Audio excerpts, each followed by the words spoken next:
Friends,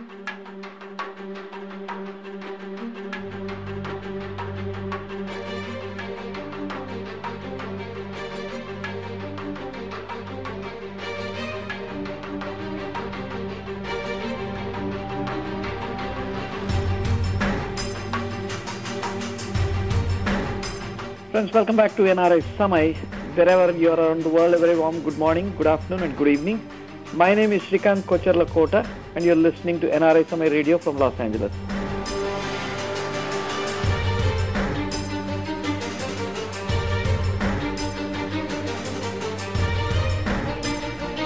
Each day, high school students from Veldurthi village cross the Musi River to reach their school in Gurjala village in Nalgonda district. And it is so painful to see those pictures on the internet. I had an opportunity to talk to Gadari Kishore Kumar, the MLA who represents this place in Telangana. There's some good news to share. This young MLA confirmed that this bridge is not confirmed for about 30 years, even after repeated requests.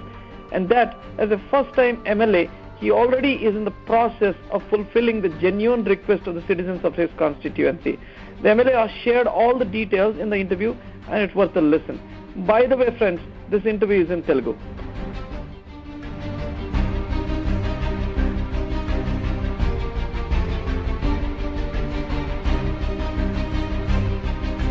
Gadari Kishore Kumar garu, first of all, meeku chala thanks. And sir, I have a fundamental question. Sir, ikkada manaki chaala mandi recent ga Facebook lo మన Veldurthi village లో ఒక స్కూల్కి వెళ్ళడానికి పిల్లలు కష్టపడుతున్నారు, there is a problem అని చెప్పి ఒక కాన్వర్సేషన్ నడుస్తుంది సార్. అండ్ దానిలో students from Veldurthi village crossing the Musi river to reach to the other side of the school in Gurajala village, Nalgonda district లో. ఇది సార్, ఇది ఈ వెల్దేవి పంచాయత్, ఇది మోత్కూర్ మండల్ కింద వస్తుంది సార్. సార్, ఈ స్కూల్ కి పిల్లలు ఇటు నుంచి అటు అంటే వెల్దుర్తి నుంచి గురజాలకు వెళ్ళడానికి డిఫికల్టీస్ ఉందన్నారు.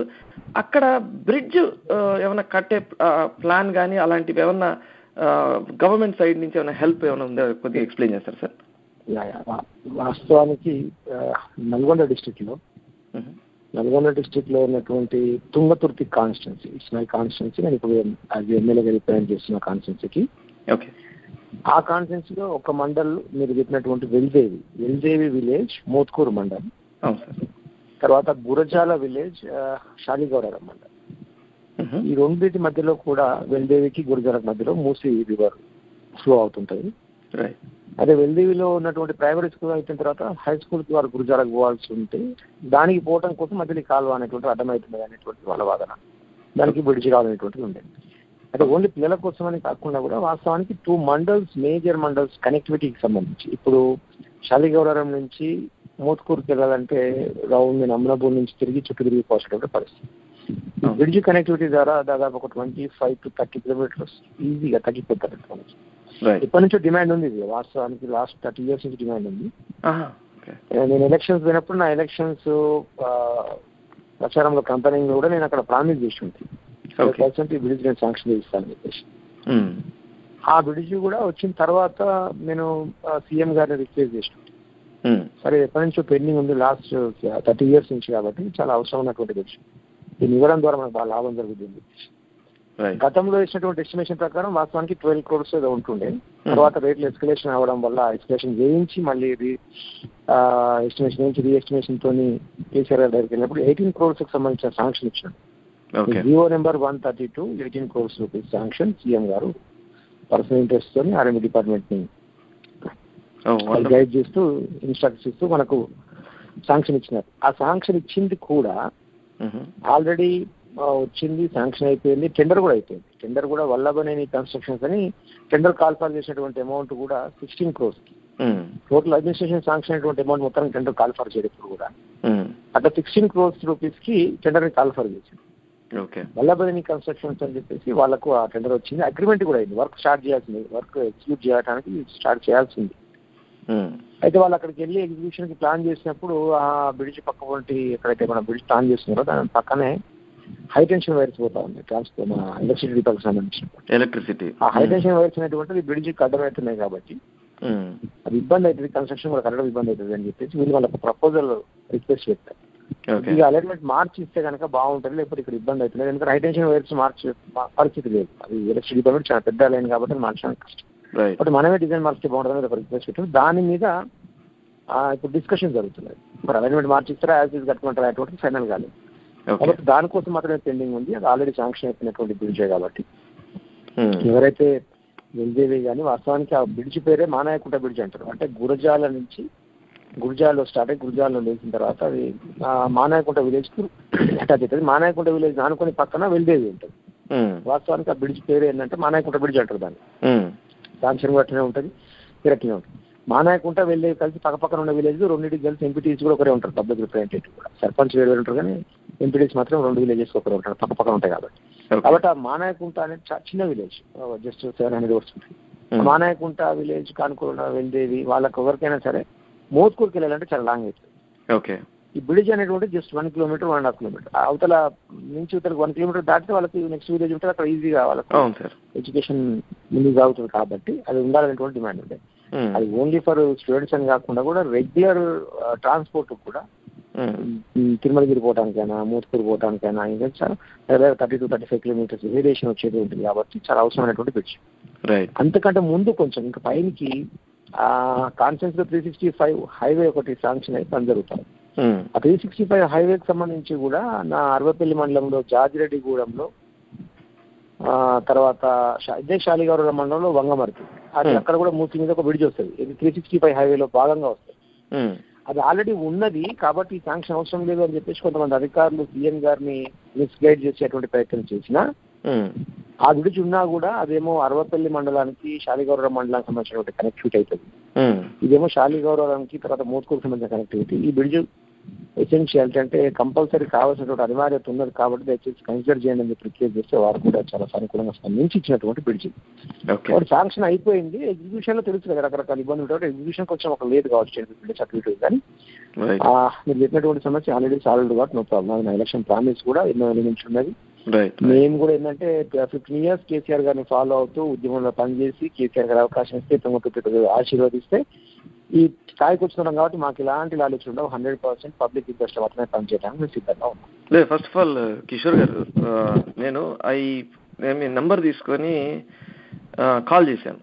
అండ్ కాల్ చేసిన less than 3 or 4 rings మీరు తీశారు, రైట్? ఎందుకంటే ఒక సమస్య గురించి ఇప్పుడు ఉండే పరిస్థితుల్లో ఎట్లుందంటే సార్, మనకి బాగా కమ్యూనికేషన్ ఛానల్స్, నెట్వర్క్స్ బాగా ఎక్కువైపోయినాయి. సోషల్ నెట్వర్క్స్ ఉన్నాయి, అన్ని ఉన్నాయి. అండ్ మనకుండే ఇప్పుడు ఎన్ఆర్ఐస్ కూడా ఇప్పుడు మనం విలేజెస్ ని దత్తత తీసుకోవడం ఇలాంటి కాన్సెప్ట్స్ వచ్చినాయి సార్. సో చాలా ఆతృతగా ఉందన్నమాట, ఏదన్నా ఇన్వాల్వ్ అవుదాం చేద్దాము అని చెప్పి రాస్తూ ఉంటారు. సో ఇది ఒక 3 రోజుల క్రితం మన శ్రీ రవిశంకర్ గారు ఈవెంట్ ఒకటి జరుగుతుంది అనమాట ఢిల్లీలో. సో అక్కడ మన సోల్జర్స్ బ్రిడ్జ్లు వేస్తున్నారు సార్. అంటే మేము అప్పుడు నేనే పర్సనల్ గా ఇట్లా శ్రీశ్రీ గారి ఈవెంట్ కి సోల్జర్స్ ఒక ఎన్జిఓ కార్యక్రమానికి బ్రిడ్జ్ వేయటం ఏంటి, మనకి ఇక్కడ ఇలా మూసీ నదికి ఇప్పుడు మనం వెల్దుర్తి విలేజ్ లో ఇక్కడ పిల్లలు కష్టపడుతున్నారు కదా, ఇలాంటి వాటికి వేస్తే ఉపయోగం ఉంటుంది నేనే రాశాను యాక్చువల్లీ.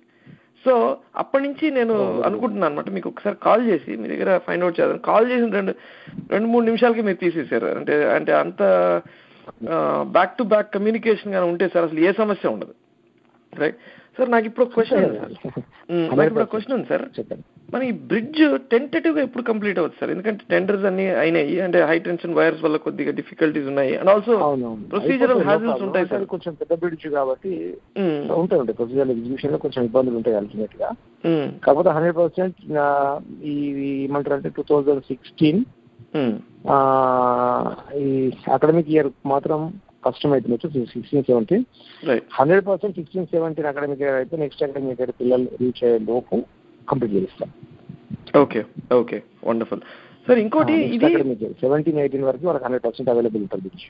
17 wonderful sir. ఇప్పుడు మనకి ఇంకోటి, ఇది ఓన్లీ ఫుట్ ఓవర్ బ్రిడ్జ్ కాదు కదా సార్, ఇది రాకపోకలు ట్రాఫిక్ అన్నిటికీ ఉపయోగపడే రకమైన బ్రిడ్జ్ కదా సార్ ఇది?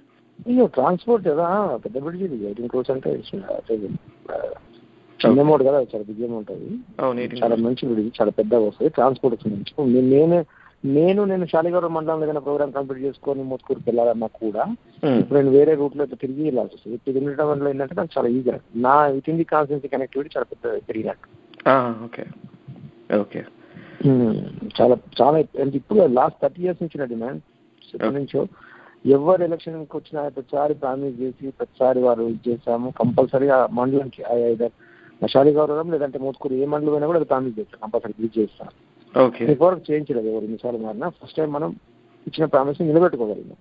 Right right sir. ఇప్పుడు మీరు కొత్తగా పాలిటిక్స్ కూర్చుండొచ్చు అంటే మన ఉద్యమం తర్వాత మీరు బేసిక్గా ఆ పార్టీలో నుంచి మీరు ఎమ్మెల్యే అయ్యుండొచ్చు సార్.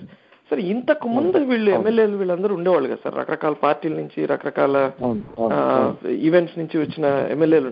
వాళ్ళకి ఏముంటుంది సార్ డిఫికల్ట్ అంటే పిల్లలు కష్టపడుతుంది. మామూలుగా ఒక ఫుట్ ఓవర్ బ్రిడ్జ్, మన ఇండియాలో ఒక బ్రిడ్జ్ మ్యాన్ అని ఒక ఆయన ఉన్నారు గిరీష్ భరద్వాజ్ అని, ఆయన మన ఇండియాలో ఫుట్ ఓవర్ బ్రిడ్జ్ చేసి 132 కట్టారు. నేనే ఆయన ఇంటర్వ్యూ చేశాను. ఆయన బ్రిడ్జ్ మ్యాన్ ఆఫ్ ఇండియా అని అంటారు అనమాట. ఆయన పల్లెలకు వెళ్తుంటాడు, ఆ విలేజర్స్ వాళ్ళ దగ్గరే ₹60 తీసుకోవటం, మళ్ళీ గవర్నమెంట్ బాడీస్ తో మాట్లాడటం వాళ్ళతో. మొన్న హుబ్లీ దగ్గర ఉండే బ్రిడ్జ్కి అడిగాను, గిరీష్ గారు మొన్న మీరు హుబ్లీ దగ్గర ఫుట్ ఓవర్ బ్రిడ్జ్ కట్టారు కదా, అక్కడ పల్లెల్లో ప్రజలకి కష్టంగా ఉందని, ఆ ఫుట్ ఓవర్ బ్రిడ్జ్ స్టేటస్ ఏంటని చెప్పి అడిగాను. 2 రోజుల క్రితం అడిగాను. అడిగితే చెప్పారనమాట అది 236 meters బ్రిడ్జ్. ఆ 236 meters బ్రిడ్జ్ 1.5 meters విడ్త్ అనమాట ఫుట్ ఓవర్ బ్రిడ్జ్. అది దాన్ని 2 crores లో కంప్లీట్ చేశారు. అండ్ రీఎన్ఫోర్స్మెంట్ స్ట్రక్చర్స్ ఇక్చర్స్ అన్ని. సో మనం బేసిక్ గా ఇప్పుడు మన ఎన్ఆర్ఐస్ లో కూడా సార్ చాలా ఆతృత ఉందనమాట. ఏదన్నా సమస్యను మనం సాల్వ్ చేయగలుగుతామంటే నిజంగా, అంటే దీనిలో కూడా డిఫికల్టీస్ ఉంటాయి. ఎంతమంది జాయిన్ అవుతారు, ఎంతమంది జాయిన్ అవ్వరు, అనుకున్నప్పుడు హుషారు ఉంటుంది, తర్వాత ఉండకపోవచ్చు, ఈ రకమైన కష్టాలు ఉన్నాయి. కానీ డెఫినెట్ గా కలిసి పనిచేసే అవకాశం అయితే ఉంది సార్, ఇప్పుడున్న కనెక్టివిటీకి ఇప్పుడున్న నెట్వర్కింగ్ కి ఉంది అనమాట. సో మీ ఉద్దేశంలో ఇంతకు ముందు ఉండే ఎమ్మెల్యేలు ఎంపీలకి ఏం డిఫికల్టీ ఉంటుంది సార్? అది నిజంగా కొద్దిగా ఎక్స్ప్లెయిన్ చేస్తే బాగుంటుంది సార్. వాస్తవానికి వాళ్ళని ఒక్కళ్ళే తప్పట్టడానికి లేదు. ఎందుకంటే ఫండ్స్ ఎవరైతే అలకేట్ చేసేటువంటి పొజిషన్ లో మొత్తం కూడా గతంలో ఉన్నటువంటి వాళ్ళంతా కూడా ఆంధ్ర వాళ్ళు మినిస్టర్స్ కానివ్వండి, చీఫ్ మినిస్టర్స్ కానీ లాబింగ్ అంటే పెట్టగలిగే కెపాసిటీ ఉన్న సత్తానేమో వాళ్ళకి ఇచ్చి మనమేమో రిక్వెస్ట్ బెగ్గింగ్ చేసేటువంటి పొజిషన్ లో మనం ఉంటుంది. కాబట్టి అది సాధ్యం అవడం కష్టమే. అప్పుడు ఇంకొకటి వాళ్ళకు ఒకటి ఇవ్వడానికి తీసుకోవడానికి ఫండ్ తీసుకురావడానికి ఉండే ఇబ్బంది, పైన ముఖ్యమంత్రి గారు మంత్రి గారు సహకరించకపోవడం. అట్ ద సేమ్ టైం వీళ్ళకి కూడా ప్రజలలో తిరుగుతూ ప్రజల సమస్యల పట్ల ఇంట్రెస్ట్ ఉండాలి. పర్సనల్ ఇంట్రెస్ట్ ఉండడం అనేటువంటి లేదు. ఎవరికైనా ఎట్లుంటుంది అంటే గతంలో ఉన్నటువంటి వాళ్ళు చాలా రోజులు రాజకీయాలు ఉండి అన్ని పదవులు అనుభవించి అంత చూసేవాళ్ళు.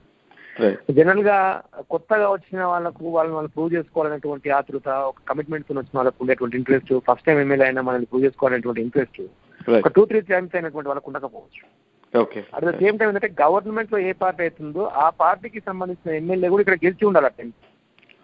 గవర్నమెంట్ పార్టీ ఉన్నటువంటి ఎమ్మెల్యే కనుక, అధికార పార్టీ ఎమ్మెల్యే కనుక ఇక్కడ ఉంటే తను ఏదైనా ఫండ్ తీసుకురావడానికి ఈజీ అవుతుంది. అది అపోజిషన్ పార్టీ సంబంధించిన ఉన్నారు అనుకోండి, కొద్దిగా ఎవరికైనా కష్టమే. వాస్తవానికి తుంగతుర్తి కాన్స్టిట్యున్సీ 2009 రీఆర్గనైజ్ అయితే కొంచెం 2 మండలాలు కొత్తగా వచ్చినాయి. ఇది మోత్కూరు కానీ షాలిగౌరవం కానీ 2 కొత్తగా వచ్చినాయి.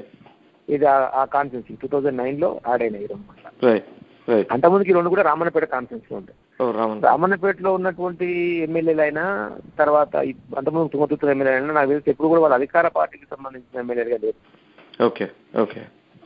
దాదాపుగా వాళ్ళు ఏమంటారు ప్రతిపక్ష పార్టీ ఎమ్మెల్యేగా ఉన్నారు. ఆ ప్రతిపక్ష పార్టీ ఎమ్మెల్యే పెట్టినటువంటి రిక్వెస్ట్ ఫండ్స్ ఇవ్వటం అనేటువంటి కల్చరు ఇప్పటి వరకు ఎన్నడూ కూడా గత ప్రభుత్వాలు చేయలేదు.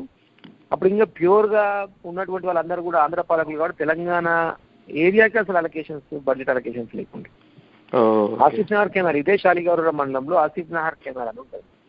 షాలిగౌరవం మండలంలో ఒక 7-8 విలేజెస్ కి ఎఫెక్ట్ అవుతుంది. ఆసిఫ్ నగర్ కేంద్రాలకు సంబంధించినటువంటి ఎస్టిమేషన్ లాస్ట్ గవర్నమెంట్ లో సుదర్శన్ రెడ్డి గారు నిజామాబాద్ నుంచి రిప్రజెంట్ చేసినటువంటి తెలంగాణ మంత్రి, భారీ నీటిపారుదల శాఖ మంత్రిగా పనిచేశారు. ఆయన ఎస్టిమేషన్ ఇచ్చి పంపించానంటే మన అధికారులు ఎస్టిమేషన్ ఇచ్చి పంపిస్తే అప్పుడు దాని value I think 8 crores or 9 crores. ఇంత డబ్బులు ఎందుకు కాదానికి పెట్టండి, ఒక 40 lakhs పెట్టండి చాలు అని చెప్పేసి రిపేర్ కన్నట్టు ఒక 40 lakhs పెట్టారు. అప్పుడు పెట్టిన 40 lakhs వరకు ఇప్పటికి కూడా కంప్లీట్ కాలేదు కాంట్రాక్టర్ అని. అదే దానికోసం ఇప్పుడు నేను మళ్ళీ రీఎస్టిమేషన్ వేయించి ల్యాండ్ ఎక్విజిషన్ కానీ ల్యాండ్ అక్విజిషన్ కానీ అన్నిటి కలిపి ఒక ఎస్టిమేషన్ వేయించి పెడితే మనకు 13 కోట్లు అయింది. రేటు పెరుగుతాయి కదా అప్పటికి. ఆ 13 కోట్ల రూపాయల రిక్వెస్ట్ నేను పెట్టగానే దాని యొక్క ప్రాముఖ్యత, దాని ప్రాధాన్యత చెప్పి 1-2 సార్లు హరీష్ రావు గారిని కన్విన్స్ చేసి సీఎం గారిని కన్విన్స్ చేస్తే లాస్ట్ అసెంబ్లీలో నాకు కమిటీ అయిపోయారు. ఈ బడ్జెట్ పెడుతున్నారు 13 crores. అది ఆ కెనాల్ చాలా అంటే చాలా ఇంపాక్ట్ ఉన్నటువంటి కెనాల్. ఒక 7-8 విలేజెస్ కి ఇంపాక్ట్ ఉంది. 100% అందరికీ నీళ్ళు వస్తే చాలా 2 రకాల పంటలు వస్తాయి. ఆ ఇంట్రెస్ట్ అనేటువంటిది గత పాలకులకు లేకుండే, వాళ్ళు పెడదామన్నా ఫండ్ పెట్టే పరిస్థితి లేకుండే, వాళ్ళకి పెట్టాలనేటువంటి సోయి కానీ ఇంట్రెస్ట్ కానీ లేకుండే. కానీ ఇప్పుడున్నటువంటి గవర్నమెంట్ లో అసలు తెలంగాణ ఉద్యమానికి ట్యాగ్ లేనిది కాబట్టి నీళ్లు, నిధులు, నియామకాలు. తెలంగాణ సేమ్ వస్తుంది అనే దానికి ఇక్కడ చర్చ పెట్టకుండా మన నీళ్లు మనకు వస్తాయి, మన నిధులు మనకు వస్తాయి, మన నియామకాలు మనకు వస్తాయి అంటే ఎంప్లాయ్మెంట్ జాబ్. ఈరోజు మన అమౌంట్, మన బడ్జెట్ మనం కేటాయించుకోగలుగుతున్నాం కాబట్టి మన ఏరియాని మనం డెవలప్ చేసుకోవడానికి feasibility. At the same time మాకు కన్సర్న్ ఉంది కాబట్టి మేము రిక్వెస్ట్ చేసి కొట్లాడి పంచాయతీ చేసినా సరే ఫండ్స్ తీసుకోగలుగుతాం. కానీ మా గవర్నమెంట్ ఓన్లీ అధికార పార్టీ ఎమ్మెల్యేలకే ఫండ్స్ పెడతామన్నట్టుగా లేకుండా ఒక పాలసీ తీసుకుందంటే కనుక అంతటా సమానంగా ఫండ్స్ ఇస్తున్నాయి. ఎగ్జాంపుల్ ఏంటంటే ఒక పంచాయతీరాజ్ డిపార్ట్మెంట్ లో ఉన్నటువంటి రోడ్స్ అన్నింటినీ కూడా రెన్యువల్ చేయాలి. 5 years దాటిపోయింది, బాగా గుంతలు పడిపోయింది, రెన్యువల్ చేయాలి ఒక పాలసీ తీసుకున్నాం. ఆ పాలసీ కింద ఏంటంటే స్టేట్ లో ఉన్నటువంటి పంచాయతీరాజ్ రోడ్లు అన్నింటికి శాంక్షన్ ఇచ్చారు. అట్లా చూసినప్పుడు గీతారెడ్డి గారు జహీరాబాద్ కాన్స్టిట్యూన్సీ నుంచి రిప్రజెంట్ చేస్తున్నారు. గీతారెడ్డి గారు కాంగ్రెస్ పార్టీ ఎమ్మెల్యే, గతంలో మంత్రిగా పనిచేస్తారు. అత్యధికమైనటువంటి నిధులు నా కాన్స్టిట్యూన్సీ లో 25 crores వస్తే గీతారెడ్డి గారి కాన్స్టిట్యూన్సీ లో 40 crores వచ్చినాయి రెన్యువల్స్ కోసం, పంచాయతీరాజ్ రెన్యువల్స్ కోసం. అంటే గవర్నమెంట్ ఏంటంటే నా ఎమ్మెల్యే ఉన్న దగ్గర శాంక్షన్ ఇస్తా, వేరే పార్టీ ఎమ్మెల్యే దగ్గర ఇట్లాంటి పాలసీ తీసుకోవాలి. At the same time Panchayati Raj department లో కొత్త ఏమంటారు బ్రిడ్జెస్ కోసం, కన్స్ట్రక్షన్స్ కోసం, బ్రిడ్జెస్ కన్స్ట్రక్షన్ కోసం ఎన్నైనా ఇద్దామని చెప్పి ఒక పాలసీ తీసుకుంటే జానారెడ్డి గారి కాన్స్టిట్యూన్సీ సాగర్ నియోజకవర్గంలో మొత్తం స్టేట్ మొత్తంలో అత్యధిక బ్రిడ్జెస్ శాంక్షన్, అత్యధిక ఫండ్ శాంక్షన్ జానారెడ్డి గారి కాన్స్టిట్యూన్సీ, ప్రధాన ప్రతిపక్ష నాయకుడు.